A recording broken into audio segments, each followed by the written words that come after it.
It was in 1861 when the Scottish stonemason named William Watt built this house. He built the house for John Wildermuth, who arrived in the area to seek gold riches with his wife Elizabeth. The Wildermuths lived in this home along with their children until the East Bay Mud Utility District purchased the home and the surrounding lands in the 1920s to prepare for the dam construction of the Pardee Reservoir. Today we're headed to the Wildermuth House Trail, which is located on Campo Seco Road about 3.2 miles out of Valley Springs.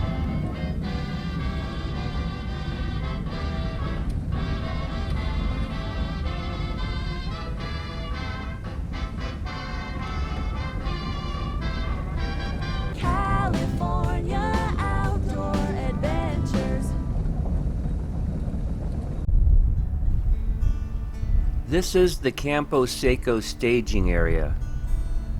The trail is primarily a horse trail, but hikers are welcomed. You'll descend down a gravel road approximately 100 to 150 feet of elevation to get to the ranch. Here you see the location of the ranch. But if you want to continue on, it goes on for miles and miles because this is part of the Pacific Coast to the Sierra Crest trail system. Before you start your adventure, you'll have to go online and get a trail use permit. These permits are $3 for one day or $10 for an annual pass. This will include you and all your guests that you bring. Also, you want to sign in and out of the trail register.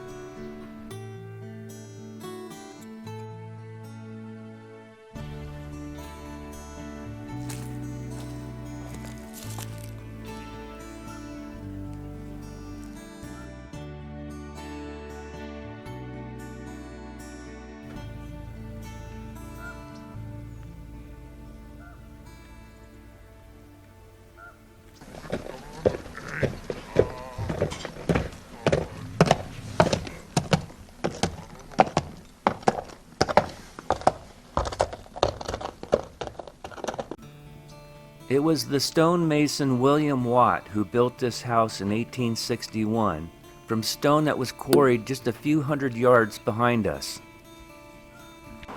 And if you watched our video on the Lake House in Valley Springs, it was also William Watt who built this home out of stone.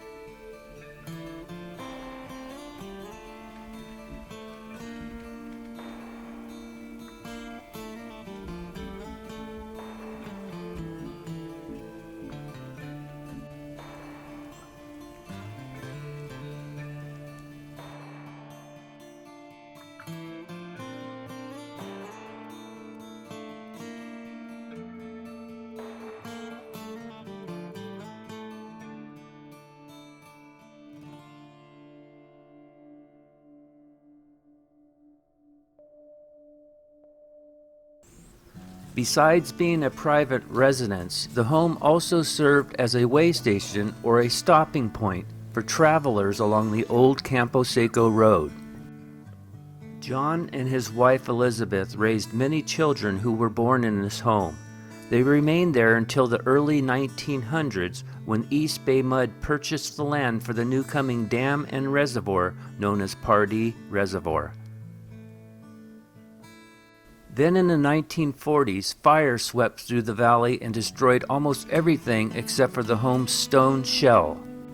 The ranch was rebuilt by East Bay Mud in the 1970s and restored from historical photographs so they would be accurate in its restoration.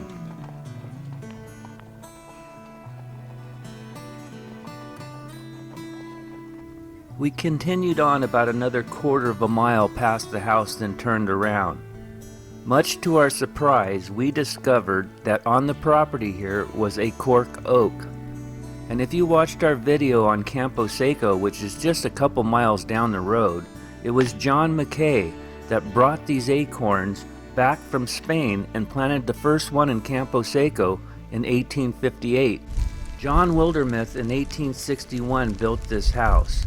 3 years prior, in 1858, John Mackay out of Campo Seco planted his first cork oak. So who knows, maybe Mr. Wildermuth and Mr. Mackay got together and planted this beautiful cork oak on his property. We knew from our research that there was a pair of tombstones of John and Elizabeth Wildermuth. As we hiked, we kept an eye open for these, but you can't go off trail on this hike. So we would ask people on horseback if they saw any tombstones. Nobody had seen them. So we decided to head over to the Protestant cemetery in Campo Seco and see if we could find them.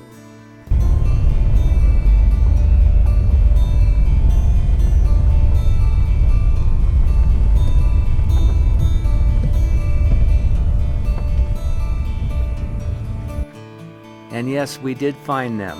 John and Elizabeth are buried side by side in Campo Seco, just a few miles down the road from their ranch. Calaveras is so full of history and beautiful places for us to visit. All it takes is for you to put your backpack on and pack a lunch and keep your eyes open and see what you will find. We'd like to thank you for watching this episode of California Outdoor Adventures.